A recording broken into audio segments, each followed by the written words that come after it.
And welcome to a new episode of PR360. And I'm your host, Brett Dice. If you could please subscribe to PR360 on your favorite podcasting apps and hosting sites and leave a 5-star review if you like this podcast. If not, let us know how we can do better for you. And also, subscribe to the YouTube page to get all the lovely videos for these as well. But this week, we're going to be talking about product marketing. Yes, the fun thing that no one really wants to talk about, but everybody, well, if you're in a consumer market or even B2B, a lot of times you have to actually market your products and do all this other stuff with it as well. But with me, I have Brandt Hill with me, and he is an expert in product marketing and go-to-market strategy, sales program, messaging, events, and creative campaigns and activations.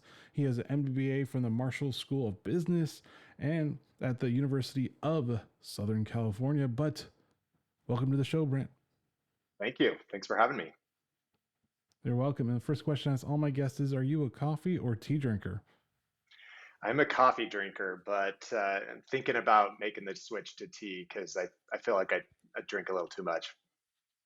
So it's one of those like jitters. You don't get the jitters too much anymore. Yeah, that's right. I've become immune. Yeah, it happens to all of us. I mean, I remember first drinking coffee and I was like, oh my God, I can't sleep. And now it's like, yeah, I can sleep and still drink it. Yeah, I was taking my coffee and my afternoon nap right at the same time. Yes. And I gave a brief introduction to your expertise, but can you give our audience a little bit more about what you do? Yeah, I'd love to. So I am currently a product marketer at Salesforce. I've been here about 5 years. I joined the team that I'm currently on about 5 years ago, actually, which feels like a lifetime in the tech space. But I joined after I got my MBA at the University of Southern California, like you mentioned.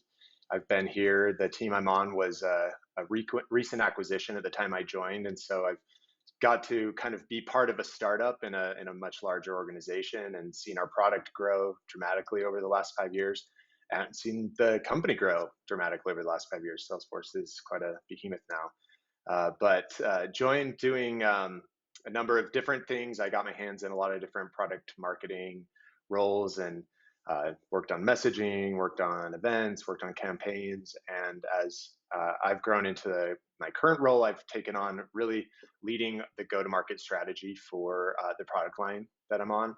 I have a team of product marketers that align with very closely with our sales teams and design sales activation, sales programs. We do really try to understand what the customer needs, design different relevant messaging and events and experiences that try to get our product into the market for today. Nice. And product marketing has had, well, it's been very interesting the past few years. Let's just say that. And Yes. How has product marketing changed since the pandemic? Because there's been a lot of upheaval in supply chains and all that other fun stuff. Yeah. So the role that I'm in B2B SaaS product marketing. So unfortunately, we haven't felt the impact on our product side so much, but that hasn't meant that it hasn't been completely upended by everything that's happened over the last few years. And it's been interesting. I think it's not always changed in the way that we thought it would. When the pandemic started, there was fear that people weren't going to buy or that things would change. And at least in my world, that hasn't been the case. We've had as much business as ever, if not more. But the way that we've had to connect with customers has totally changed. Salesforce is a very marketing forward company, and we've really led with events and experiences and really tried to build a really engaging community of users. And the ways that we've been able to or had to do that over the last years have really changed. Pre-pandemic, we loved getting people together. We had a big user conference that we put on every year. We obviously couldn't do that the last couple of years. We love to get people together for dinners and events and things like that to really engage with our customers, and we weren't able to do those. So we've had to change the ways that we connect with customers, find new ways, whether that, mostly online, but wherever we could to to build better connections and really engage and talk with our customers. So that's been huge. And then of course, the things that our customers are selling, we're a B2B company, but the supply chain and all of that has affected our customers. And so we've had to adapt our messaging and the solutions that we provide to be relevant to the marketplace and the way that products are being distributed globally because of all these changes. Gotcha. And then the other big thing is now inflation, because inflation Yeah. just this past recently, they said it hit 9.1%. And how is this affecting, well, the SaaS side of it? Because people are going to be starting cutting back. I mean, I've even Hmm. started to figure out what products or what subscriptions do I need and what subscriptions can I get rid of. So Hmm. how is this affecting the product marketing on the SaaS side? Because it does affect everything when it Yeah. comes to inflation. Absolutely. And again, I think uh, this is something where we're looking at this as a potentially an opportunity rather than a risk. There's always the fear of change and not knowing, but um, because of these changes, where people are having to change the way that they consume, with the way that they purchase, whether that is B2B or consumer. You make a great point. I'm evaluating my own subscriptions and making sure that I'm buying what I really need and really use and want. But I've seen companies pivoting, and I was talking with a friend about this. Different streaming platforms, for example, rather than making you pay month to month, we're giving a yearly subscription for a reduced price. And so it locked their customers in, ensured retention, but it changed the way and made it more adaptable to what the customer needed. And I think that's the big change is you're seeing this more and more where businesses are changing not necessarily what they sell, the product is the same, but the way that they sell it is changing. So maybe instead of a subscription model, what we really want is to be able to pay by what we're using. If I could pay for every month I actually logged into Hulu rather than having to have it re up, I'd be much more likely to subscribe to an ongoing or rolling subscription if I knew it was only going to charge me the months that I logged in. So that's, I think, going to be a big change that we see, and that's kind of across the board, whether that's SaaS or consumer products. The way that people buy is going to continue to evolve and change.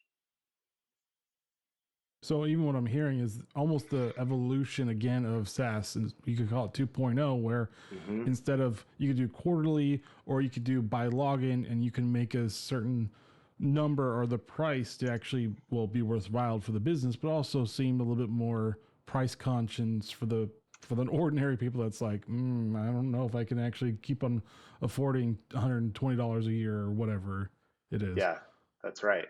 Yeah, just giving flexible options so that people can buy in the way that works best for them in these uh, turbulent and unpredictable times. Mm. And I mean that's good messaging around it because you're like, because that's the messaging of inflation. Be like, we understand and we get you. We pay for stuff too. So this is our way of saying basically we understand, but we still want you as customers, but we understand that well, money may be tight for businesses or individuals by themselves. Absolutely. And I think in SaaS, especially, but across the board, you're seeing the shift to people selling products, services, they're going and selling something once to really becoming consultative partners to their customers or becoming really building a relationship. And, we've talked about that a lot over the last few years, but this is a moment where your relationship really has to evolve. And now you're saying, we want to keep you as a customer, whatever that means for this relationship that we have. And so I think we'll continue to see that businesses are providing products in a way that work for their customer because ultimately the customer has the power in these relationships. Gotcha. And then, I mean, we're talking about all these supply constraints if you actually do physical products or Hmm. inflation if you do SaaS. Is there, are we getting a little bit more creative in our product marketing since we have to figure out how to reach the customer, but also understand the issues surrounding either product constraints or material restraints, and then also money restraints? Yes, absolutely. I think there's a number of ways in which we've had to become a lot more creative. If you're selling a physical product and your supply chain is impacted, you've got to look for new ways to repackage what you do have or to sell add-ons. I think you're suddenly thinking more about retention rather than new logos, and you're thinking where can I sell accessories or other additional products that supplement the products that I've already sold. Um, how can we get creative in selling? I think I've seen this a lot with uh, furniture businesses. I purchased a home in the last couple of years, and suddenly the supply chain was so crazy with that. But I've seen the websites for these businesses adapt and providing more visibility into what's in stock or what can be shipped in relatively quickly. And so I think again, it's surfacing the products that are available right now and making it easier to get people's attention there. For SaaS and the world that I'm in and B2B, we've had to get a lot more creative in getting people's attention. And where many of us are at home all day sitting at a computer, and in the past we used to be able to put on hour-long webinars, and we're seeing, people maybe aren't as interested in sitting there for an hour and watching slides. And how can we grab their attention and make sure our content is really relevant to their needs, that we're talking to these challenges that we're all facing together, and do it in a way that's a lot snappier, that we're really getting to the crux of their pains and their problems a lot quicker rather than dragging things out. And so it's just, I think everybody is overwhelmed by the amount of content that we're having to consume all day. And so making sure that what we're saying is really direct and to the point, and that we're not abusing people's time, that we're really giving something that is valuable and that will help them. So almost what I'm hearing, and I've kept on hearing this for a while, is basically the press release of content where you basically put all the important stuff in the beginning, and then once that's done, you can add the filler, and then if people want to watch more, they can watch more. But you put everything Hmm. important in like the first 5 to 10 minutes, or however long you think people have attention spans, because attention spans have shrunk. Yes. Yeah, absolutely. It's really giving them the headline up front, making sure that what you're saying is helpful. People aren't going to stick around if what you're saying isn't relevant to what they're experiencing today. So it's giving that and then building on that, really showing them how to solve that pain with your product. Mm. So does that mean also like for like product announcements, doing like TikTok style stuff plus the long stuff from like Twitch or YouTube Live, and also the pre-recorded stuff as well? Is it doing like a mix of that for effective product marketing in 2022? Absolutely. I think there are all these new channels. We have to be really up on what people are paying attention to, where they are, and show up in those ways. I know that TikTok for me as a consumer is a super compelling way to get in front of people, and I know that people engage with those creators in a way that is a lot more effective and efficient, that people are listening to those types of short form creators a lot more than we've seen with kind of more high profile influencers in the past. So I think that's super interesting. But then again, it's as people want to dive in and learn more about your product, it's providing different channels in different ways, whether that's more long form, a lot of traditional, what I would say is traditional, but still relatively new, YouTube, and kind of in the SaaS world, more ebooks and content in those ways. That's all still relevant. But again, it's all about that how to now. I think more so than being sold to, people want to be consulted, and they want to learn what the product's going to do to help them. And they want to learn that from people that they really trust. And those people that they trust are changing. Hmm. And then, I mean, talking about like all this stuff has happened with product marketing, even making products. Are we going to see a constraint with that, or you're going to only like create the products that you know people are going to actually get, or assume people are going to get? Because you can do all the research you want, but sometimes it doesn't happen. I mean, for example, I've just recently read that the gaming industry might go through a recession this year because just all the stuff that they want you to buy and everything, and plus with people not having as much money anymore, are going to see a constraint, or maybe more of just picking and choosing the best products to bring out? Yeah, I think that that's definitely a possibility. Again, I don't want to assume that we can predict what's going to happen. Again, with the pandemic, the consumer behavior was uh, different than what I think we predicted at the outset. So who knows what this means? But we are seeing a pullback. We've definitely seen that with our customers. We've felt that a little bit. So there is less. I think people are being cautious right now. But I still think that means there's always opportunity there. And again, in the B2B world, we're seeing this as an opportunity to solve different pains. Businesses are looking to be more efficient. They're looking to automate. They have to do more with less right now. And so, as a business that is selling to other businesses, we're looking at that as a way to provide really actionable solutions. And so there is an opportunity there. I think, again, like I mentioned, there is opportunity for repackaging, for looking at your business models and the way that you sell. So it may not be there may not be as much investment, there may not be as much IPO and that kind of action right now, but I think that there's still opportunity to relaunch or repackage or remessage and really provide solutions that people need in these times. Mm-hmm. And what do you think is going to be the future of product marketing? Is it going to be different types of content? Is it going to be different types of events, small, big? What's it going to look like? I wish I knew. I think, like I said, the beginning of the pandemic, I wouldn't have predicted what happened today. I think one thing that is clear is we're going to have to continually adapt and innovate. I think there will be a continued demand for product marketers, and I think probably an increased demand on product marketers.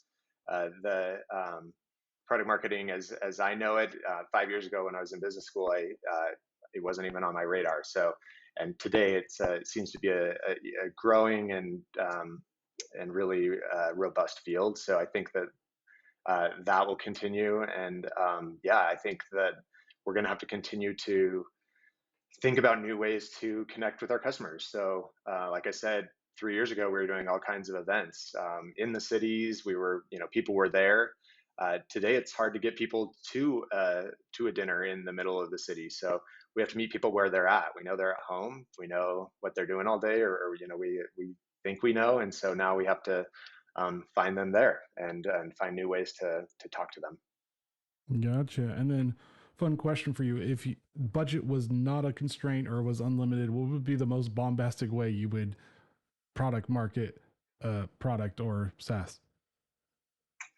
Well, I am a lover of live events, so assuming that people still want to show up to those, I'd throw the most, using your word, bombastic big event, make it really high touch, really hands on, really. I love kind of wowing people with something very experiential. So that's where I'd blow my money if I had an endless amount and make it so great that people want to show up. So that's really where my love is. Nice. And any final thoughts for our listeners? I think just encourage everybody to really focus on product marketing and make it a integral part of their business. I love it. I think it's the companies that are doing it well are really seeing the returns there, and so I hope that it continues to grow and flourish as a trade or a profession. All right. Well, thank you, Brent, for joining PR360 and sharing your knowledge on product marketing. Thanks for having me. And thank you for listening to PR360. As always, please subscribe to PR360 on all your favorite podcasting hosting sites. Leave a 5-star review if you like this podcast. If not, let us know how we can do better for you. And join us next week as we talk to another great thought leader in the PR industry. All right, guys, stay safe. Get to understanding your customers' needs and adjusting your price points where need to. And see you next week. Later.